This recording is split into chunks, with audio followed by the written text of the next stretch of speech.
Last class, like I said, I want to start off with a review, and then from the review, I'm going to move on. And I'm going to have fun today. I'm going to use a different color, okay? I think last time I kept it like a skin tone, okay? Today, I'm just going to go wild, and I'm going to start off with red, okay? Now, if you guys remember, the first initial step with the eye, okay, was that round circle thing, okay? Best of a round circle you can create. Now, next step after that is the skin that rests its way on here. And I'll tell you, even here, there's a few things. It's either a curve, or some people even do this kind of like a hexagon type of thing. Hexagon. They do that kind of shape because at times the eye does do that. Now, on one side, it's kind of curved, and then on the other side, it is pointed, okay? Now, another thing, moving along. So that circle, and then the skin that rests upon it. One side is curved, one side is pointed. Now, the next step after that was the concentric circles, okay? You try to draw them pretty small. Now, next thing after that, if you guys remember, we talked about how, you know, the skull, okay, and how the eyeball rests in there, and then the skin drapes its way on top along with the muscles and all that other good stuff. And then you've got areas that go back in space, areas that come out to you. So that stuff that happens creates that shade and value that I'm about to explain. Now, as I mentioned, okay, last class, you start by darkening those little areas that go back in space, okay? That's at least what I do. And I think about that ball-like form, okay? That form right there helps me to understand that light to dark. Things that are going back in space are getting dark. Things that are coming out to you are getting light. And I'm using first just one color, okay? What color you choose is fine. If you don't have color, like I said, you could use ballpoint pen, you could use pencil, okay? As long as you're shading in and you're doing this light to dark thing. Please, it's gotta be light to dark. If it's not light to dark, you will get a C or a D. Please make sure you fill in. That's very important in this art class. Now, another thing, there is a little bit of a skin that kind of reveals itself just along here because there's a thickness of, you could say, the skin of the eye, okay? That skin has a thickness. So, you know, I'm sorry that I'm exaggerating it a bit. You know, usually you draw it very lightly when you do draw it. And then another thing that's happening, there's like a little piece of tissue that latches onto the eye and some kind of area here where the tear duct is. And then this kind of warps its way around. Now, like I said, this area is dark, dark. This is dark. And then these areas go from that light to dark that we talked about. Now, I'm going to go into this area. Now, I know in this this area, cornea area, it's a little darker on one side usually, and I always leave a little bit of a bright white on the other side. And then in here, I approach it the same way, like a ball-like form. Okay, I just think of that form and things that go back in space, things that come out to me. Because if you guys remember, we talked about that shape. If you look at the eye on the side view, it's kind of weird. It's got this ball-like form, and then there's literally another ball-like form that protrudes outward. And then when you're, as a matter of fact, when you are sleeping, that portion right there, you'll see in somebody's eyes when they're sleeping, in that rapid eye, when they are dreaming, that little part goes back and forth, and you could literally see it underneath their skin. And it's kind of freaky when you see that sometimes, if anybody's noticed that. Now, so I hit the iris, I hit the corners with some darkness usually, is what I do. Now, I'm not done yet. Here I just use one color. And now this would be the same thing as if you use pencil or if you used your pen, okay? Next step. So here I went ahead and I used the red. So now, according to the color wheel, if you guys remember the color wheel, I talked about things that are next to each other, okay? With the items that are next to each other, that's called the analogous colors, okay? Now, analogous colors, they're next to each other and they're good for creating what we call blending. So in here, what I will do is in my lighter area, I'll go ahead and I'll pop some orange in that mid-range area.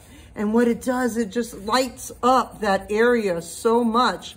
Another thing too, I thought I'd let you know is that when an artist works, we try to work with color. And the reason why, believe it or not, is the retina of your eye loves color, okay? It is so attracted to color that's the reason why artists will use it sometimes. Oops, hold on, got an announcement. At this time, please send me students that are testing to their testing location. Refer to the email that was sent out this morning. Thank you. Okay, so I popped in my orange there. Now, another thing, and I just want to play. If you guys remember, we talked about the white of the eye not being so white. So yeah, I'm not going to go with the blue. I'm going to go ahead and use the red. Because like I said, I want to be different today. Okay, I want to have fun. I want to have fun with this activity. I want to do something different than I haven't done before. Okay, and like I said, it doesn't have to be the realistic quote unquote eye color. It could be, you could have fun with 3 shades of color and just make sure that they're next to each other on the color wheel. So here I added in my orange. Now let's see when I pop in the yellow in the light area, what happens. So now right away, bam, it just like knocks it up into this beautiful value. And I'll hit it just along here, I hit it just along here, just along those upper areas. And I might hit it into this area as well. Okay, just to give it a little bit of vibrancy, okay? Now, from there, if I want to go darker, if you remember, the color that you go darker with is purple. So in my darker area, I might go ahead and have some fun and pop in a little bit of purple into those darker areas, okay, to really make it, let's say, pop, okay, to really push it back in space. And last but not least, if you want to, you could put the lashes in. And like I said, lashes come from that little skin area, and they usually group up into 3s like we talked, okay? Now that's my little rerun of the eye area, okay? What you have to do in order to do the eye. Now, and I decided to do it in a different color just so that way the video is a little bit different. Now, the next thing that we talked about last class is the nose, okay? We talked about how the side view, how it looks, and things that go back in space. I'm just gonna demo one kind of nose today. Tell you what, I'll do the boxier version. With the boxier version, I kind of like to start off, I hope you see, I'm gonna make it a little darker so you can see it a bit better. I start off with something like that, okay? And then what do I do from there is I start playing then with my lights and darks. This area under here is gonna be, you could say, a little bit darker than the other 2 side areas. And this area here is going to be lighter, okay, but not, you know, this is lightest, this is going to be a medium range. And then things that go back are going to get darker, things that get light are going to get lighter. And I'll tell you what, I'm going to go a little bit darker under here so I have more contrast in between those 2 areas.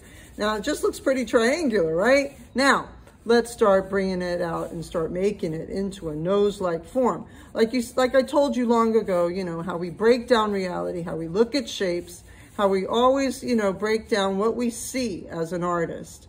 Now, I'm just using my orange now, okay? And I'm going into now the nostril area, and I'm pushing, and it's all one color right now. Everything's just one color. Reason why I'm doing the one color, so in case I have any student that's working with pencil or pen, you would be doing the same thing, but you would be doing it in pen. And you'd be using hatching or you'd be using cross hatching in order to achieve what it is that you would like to achieve. Now, that was just with the orange. Now let's go ahead and pop in the other shades. Here I'm gonna start with some yellow. I'm gonna leave the white area alone. Here I'm gonna pop in a little bit of the yellow just to get that little bit of vibration. Okay, now I'm gonna take my red and I'm gonna pop it into those darker areas. I'm gonna press down a little harder, okay? Usually, and that's another thing with art, a lot of pressure and patience, okay? I know that sounds weird, but we press down on the paper softly in order to make the value a bit darker, okay? The more pressure you add, the darker it's going to get. The less pressure you put, the lighter it's going to get. So it's a lot of pressure, a lot of patience, a lot of layering, shades on top of shade. So now we're building that form, building that roundness to make it look a little bit more, let's say, like a nose, okay? And I gave you in the downloads, in that area underneath your assignment, you're gonna see there were papers that you could look at and that you could work with in order to create your noses and your eyes. Use them are another idea. If anybody is out there and is really enjoying this, ask people in your family, say, hey, can I take a picture of your nose? Can I do this? And then use it. Use that image so that way you can do something different. You know, if you get tired of using what I have on that paper, maybe use the people around you, or maybe look off the internet, see if there's any nose that you'd like to draw, and play with that. Now, that's just, you know, the nose, and that's just how, you know, to start off. And that's like a little mini rerun of what we did last class, okay? Now today, a little step further. Now the mouth, okay? I'll tell you what, I'm gonna switch up colors so that way, just in case, you know, I'm gonna start with a blue. I'm gonna do light blue, purple, and green. Yeah, that's what I'm gonna do, okay? Tell you what, I'll start with the light blue because it's the lightest color. I usually start with the lighter color and then I add the darker shades. Okay, with the mouth, okay? Another thing with the mouth that I wanna make sure you know, okay, is that when we look at the mouth from, let's say, the side view, okay, what's happening is the following, okay? This is coming out to you, so that gets light. This is going back in space, so it gets dark. This is going back in space, it gets dark. This is coming out to you, so it gets light. And then just underneath here, it starts to delineate to that darkness again, okay? Now, again, this is just the side view and what exactly happens to the mouth as you look at it. Now, a step further, okay? Let me move my paper so I've got space. There we go. I'll do it in this section. Like I said, I don't like to waste paper. Please forgive me. Now, when I work with the mouth, what do? I work with, let's say, 2 double triangles sitting next to each other and an elliptical form. Okay, that's, if I break down the mouth, that's what I do. Okay, next step. From that, you round it out. And usually whatever happens at the top happens in the middle. So you echo that which is happening at the top in the middle, okay? Then this area here, some people have a little bit of a curve, some people not, depending upon who you're drawing. Now, let's think about what we talked about with the mouth, okay? This is going back in space, so it is getting darker, okay? This is going back in space, getting darker, so I'm gonna darken this area. Now, another thing, this whole area is darker than the lower lip. The lower lip is usually lighter, okay? And now I'm gonna go a step darker, slowly incrementing to my darkness, okay?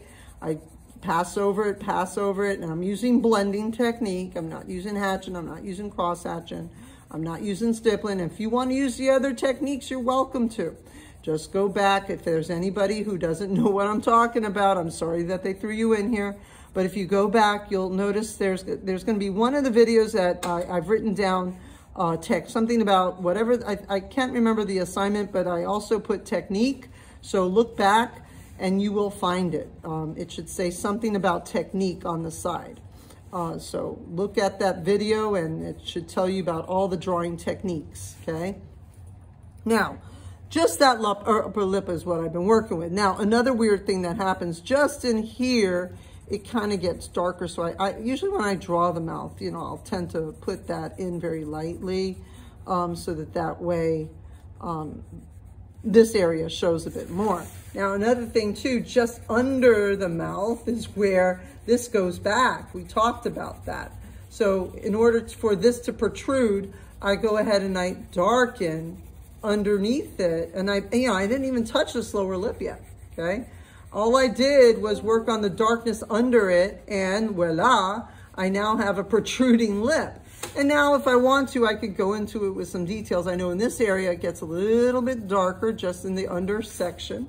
So I'll go ahead and put a smooth little darker shade in that area, okay?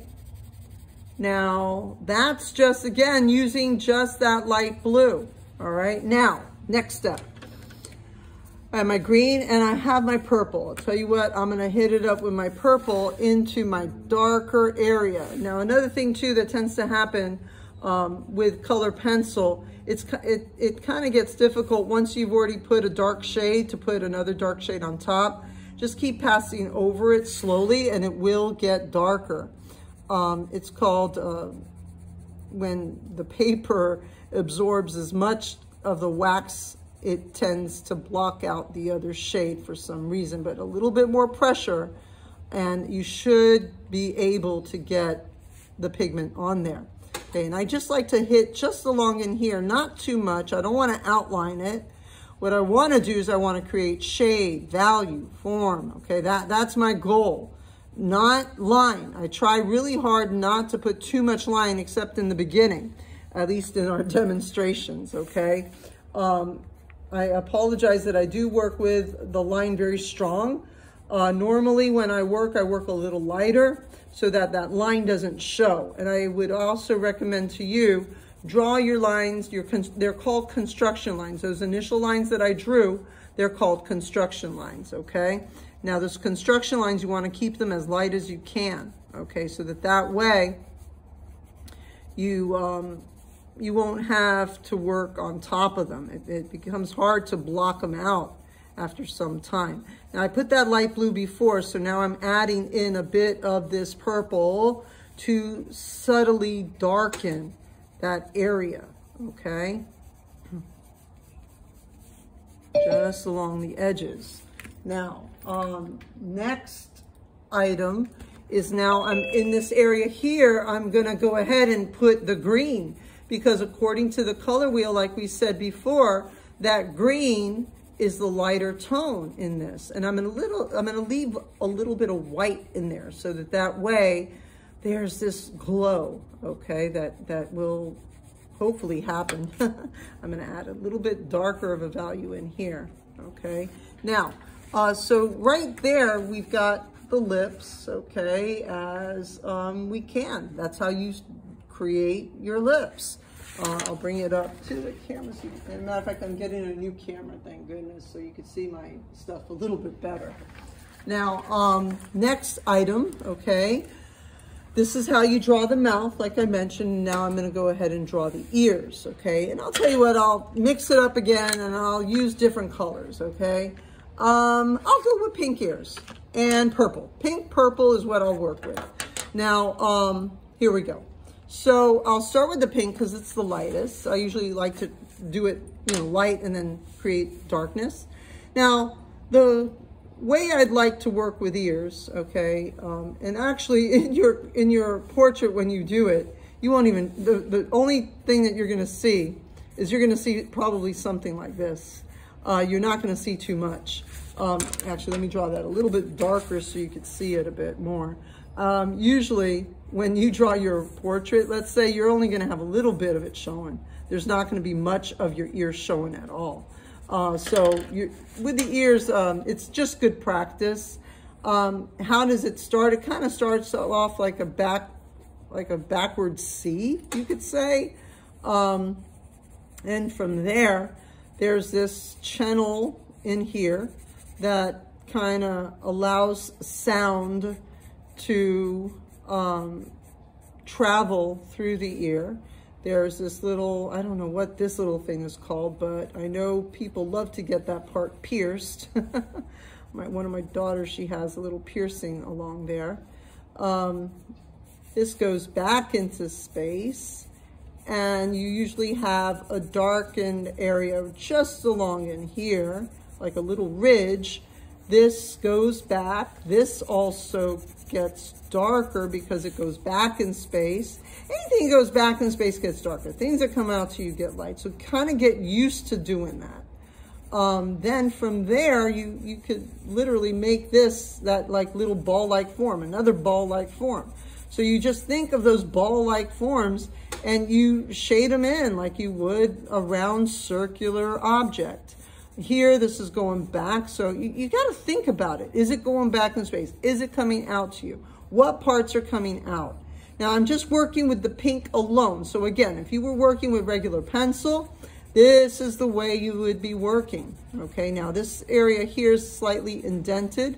I remember this goes a little bit further back, and I think there's a little bit of a cusp in here that kind of takes its way in, and it allows that ear to channel the sound inside.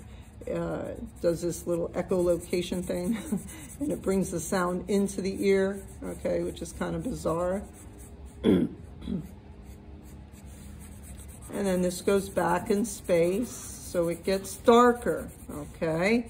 Now, I started with pink, so what could I do? I could go ahead and add some red to make the area that is darker even darker. And yes, I want to see, if you're using color, come on guys, I want to see you using the analogous colors. I want to see you using other shades to push things back and forth in the sense of art and in the sense of dimension. Okay, dimension, you want to build dimension. You want to build that chiaroscuro, okay, that we talked long ago about, building that 3D reality, okay, making the 2D, 3D as best as we can as artists. I know some of you, you've never had art before. I understand it's going to be difficult for you, okay? Do the best you can, but I want to see you using shade and value, okay? Value variation. You're filling in using value variation, which is what I just did here. And I did it with these two shades, okay? Now, if I want to get even darker now, I could pop into it some purple, okay? Now, please forgive my poor pencils. I need to sharpen them. And I was just looking for the hand sharpener real quick, but that's okay. I'll do it the next class. And right in here are the areas that I'll go ahead and add that purple, the darker areas. Remember, always the darker areas are hit with the darkest value. Lighter areas, the lighter value. Look at the color wheel, okay? All right, so I basically went through the discussion in regards to the last class. We talked about the eyes and the nose. I did that, another demonstration on that today. And I also went into the new of the mouth and the ears. Like I said, how far are you going to get today? With our class time, most probably, like I said, how far should you get today? Is you should get, I would say last class you did eyes, and then right after the demonstration that I did, you probably got through about 4 to 5 eyes, okay? Then today, after I'm done, you're gonna work and you're probably gonna finish with the eyes and you're gonna be moving on to the noses, okay? I would say by next class, you're moving on to the mouths and the ears, but like I said, I decided to go ahead and demo that so that way you guys have full, understanding about what's going on. Now, let me bring it up to the camera so you could see it a bit better, okay? All right, now, I hope that helped, okay? And next week,